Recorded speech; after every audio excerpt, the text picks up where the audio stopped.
Ball క్రీడల్లో నుండే వచ్చిన ఒక బిడ్డ, ఈయన పేరు తిరుపతి అండి. ఆ బిడ్డ ఈరోజు జోర్డాన్లో ఉన్నాడు. ఆయన ఈ జోర్డాన్ పోవడం కోసం ఈయన ఏషియన్ హ్యాండ్బాల్ జూనియర్ ఛాంపియన్షిప్కు సెలెక్ట్ అయ్యింది పిల్లగాడు.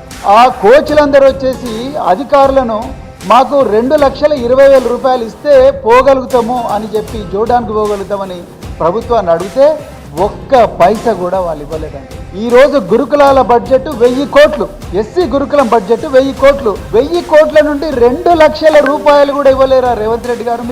మీరు ఆ శాఖ మంత్రి కదా. 2 లక్షల రూపాయలు. ఇది చూసిన వెంటనే మా నాయకులు కేటీఆర్ గారు వెంటనే ఈ పిల్లవాడికి కావాల్సిన ఖర్చంతా కూడా నేను ఇస్తానని ట్వీట్ చేశారు. కేటీఆర్ గారికి ఉన్న దార్శనికతలో కానీ దాతృత్వంలో కానీ 1% ఉన్నా మీకుందా రేవంత్ రెడ్డి గారు? 2,20,000 రూపాయలు కూడా ఇవ్వలేరా ఈ పేద పిల్లలకు? మరి ఎవరి కోసం పెట్టుకున్నారు బడ్జెట్?